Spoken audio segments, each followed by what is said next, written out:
ದಿನದಿಂದ ದಿನಕ್ಕೆ ಬೆಂಗಳೂರು ಗ್ರಾಮಾಂತರ ಲೋಕಸಭಾ ಉಪಚುನಾವಣೆ ಕಾವೇರ್ತಿದೆ. ಕನಕಪುರ ತಾಲೂಕಿನ 50ಕ್ಕೂ ಹೆಚ್ಚು ಗ್ರಾಮಗಳಲ್ಲಿ ಸಂಚರಿಸಿದ ಜೆಡಿಎಸ್ ವರಿಷ್ಠ ಎಚ್.ಡಿ. ದೇವೇಗೌಡರು ತಮ್ಮ ಅಭ್ಯರ್ಥಿ ಅನಿತಾ ಕುಮಾರಸ್ವಾಮಿ ಅವರ ಪರ ಮತಯಾಚಿಸಿದರು. ಇದೇ ವೇಳೆ ಇದು ದೇವೇಗೌಡರ ಕೊನೆಯ ಚುನಾವಣೆ ಎಂದು ಸಿಎಂ ಸಿದ್ದರಾಮಯ್ಯ ಮಾಡಿರುವ ಲೇವಡಿಗೆ ಖಾರವಾಗಿ ಪ್ರತಿಕ್ರಿಯಿಸಿರುವ ದೇವೇಗೌಡರು ಕೊನೆಯ ಉಸಿರಿರುವವರೆಗೂ ರೈತರ ಪರ ಹೋರಾಟ ಮಾಡುವುದಾಗಿ ತಿಳಿಸಿದರು. ಯಾರ ಬಗ್ಗೆಯೂ ಮಾತನಾಡುವುದಿಲ್ಲ ಎಂದ ಎಚ್.ಡಿ. ಸಿದ್ದರಾಮಯ್ಯನವರಿಗೆ ದೇವರು ಸದ್ಬುದ್ಧಿ ಕೊಡಲಿ ಎಂದು ಪ್ರಾರ್ಥಿಸುವುದಾಗಿ ತಿರುಗೇಟು ನೀಡಿದರು. ಸೋಲು ಗೆಲುವನ್ನು ಸಮನಾಗಿ ತೆಗೆದುಕೊಳ್ಳುವುದಾಗಿ ಹೇಳಿದ ದೇವೇಗೌಡರು ರಾಜ್ಯದ ಜನತೆಯೇ ತಮಗೆ ಸ್ಫೂರ್ತಿ ಎಂದಿದ್ದಾರೆ. कुछ नहीं माताडिದ್ದಾರೆ ಅವರಿಗೆ ಸದ್ಬುದ್ಧಿ ಬರಲಿ ಅಂತ ಪ್ರಾರ್ಥನೆ. ಯೋಗ್ಯತೆ ಇದ್ದರೆ ಕೊನೆಯ ಉಸಿರು ಹೋರಾಟ ಮಾಡ್ತೀವಿ ಅಂತ ಹೇಳಿದ್ದಾರೆ. ನಿಮಗೆ ಗೊತ್ತಿಲ್ಲ, ನಿಮ್ಮ ಎಲೆಕ್ಟ್ರಾನಿಕ್ ಮೀಡಿಯಾ ಗೊತ್ತಿಲ್ಲ ನಿಮಗೆ. ಅವ್ರು ಹೇಳೋ ಮಾತಿಗೆ ಪ್ರಾಶಸ್ತ್ಯ ಕೊಡ್ತಿರೋ ನಾವು ಕೊನೆಯ ಉಸಿರು ಇಳಿಯೋದು ರೈತರಿಗೋಸ್ಕರ ಹೋರಾಟ ಮಾಡ್ತೀವಿ ಮಾತನ್ನು ಲೋಕಸಭೆ ಹೇಳಿದ್ದೇನೆ, ಜನತೆ ಮುಂದೆ ಹೇಳಿದ್ದೇನೆ. ನನಗೆ ಸೋಲು ಗೆಲುವನ್ನು ಎರಡು ಸ್ಫೂರ್ತಿದಾಯಕವಾಗಿ ಹೇಳ್ತಾನೆ.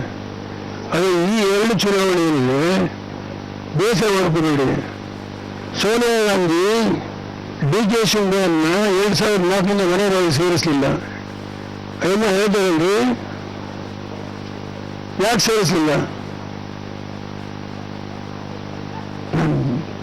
ಈ ವಿಷಯನ ಕೇಳಿ ಓದಿದ್ದೀವಿ, ಬರಲಿಲ್ಲ, ನೋಡ್ತೀವಿ ಅದಕ್ಕೆಲ್ಲ ಏನೇನು ಅಂತ ಹೇಳಿ ನಮಗೆ ಚರ್ಚೆ ಬೇಡ. ಈಗ 10 ಜನಪದದಲ್ಲಿ ಕರೆಸ್ಕೊಂಡು ಒಬ್ಬರು ಗುಪ್ತ ಸಮಾಲೋಚನೆ ಮಾಡಿ ಬೇರೆಯೊಬ್ಬ JDS ಅನ್ನು ಗೊತ್ತಿದೆ. ಇದು 50 ವರ್ಷ ರಾಜಕಾರಣ ಮಾಡಿದ್ದೆ ನನಗೇನು ಭಯ ಇಲ್ಲ. ಅಲ್ಲಿ ದೇವೇಗೌಡರ ಮೇಲೆ ಯಾಕೆ ಸರ್ ಇಂಥ ಸಿಟ್ಟು ಮತ್ತೆ ದ್ವೇಷ? ಏನು 10 ತಿಂಗಳು ಯಾವುದೇ ಒಂದು ಕೆಟ್ಟ ಅಕ್ರಮ ವ್ಯವಹಾರಗಳಿಗೆ ನಾನು ಸಿಲುಕಿದ್ದೇನೆ. 10 ತಿಂಗಳು ದೇಶ ಆಡಳಿತ ನಡೆಸ್ತೇನೆ ಹೇಗೆ ಸಹಿಸ್ಕೊತಾರೆ? 36 ಕೋಟಿ ಜನತೆಗೆ 30 ನೀವು ಪಬ್ಲಿಷ್ ಮಾಡೋರು ಹೇಳ್ತೀನಿ ಪ್ಲೀಸ್. 36 ಕೋಟಿ ಜನತೆಗೆ 100 ರೂಪಾಯಿಗೆ 10 ಕೆಜಿ ಅಕ್ಕಿ, 2 ರೂಪಾಯಿಗೆ 5 ಕೆಜಿ ಗೋಧಿ, 100 ರೂಪಾಯಿಗೆ ಸೀಮೆಎಣ್ಣೆ ಮಾರೋದು ತೀರ್ಮಾನ ಮಾಡಿದೆ. 36 ಕೋಟಿ ಜನತೆಗೆ ಕಾಂಗ್ರೆಸ್ ಮಾಡಿದಂತೆ ಅವ್ರ ಸಾಲ ಎಷ್ಟಿತ್ತು? ವಿದೇಶಿ ಸಾಲ $94 ಬಿಲಿಯನ್. ಆಯಿಲ್ ಪೂಲ್ ಕಂಪನಿಗೆ 15,000 ಕೋಟಿ ಕೊಡಬೇಕಾಯ್ತು, ಬಿಟ್ಟೋಗಿದ್ದು. ಮಾಡಿ ಬೇರೆ ಯಾವುದೇ ಒಂದು ಸನ್ನಿವೇಶಕ್ಕೂ ಅವಕಾಶ ಕೊಡಲಿಲ್ಲ ನಾವು ದೇಶದಲ್ಲಿ. ಆಡಳಿತ ಮಾಡಿದ್ವಿ. ಮಂತ್ರಿಗಳಲ್ಲಿ ಪರಸ್ಪರ ಜಗಳ ಇಲ್ಲ. ಇವತ್ತು ಅವರು ಇವ್ರಿಗೂ ನಡೆಸ್ತಾ ಇಲ್ಲ,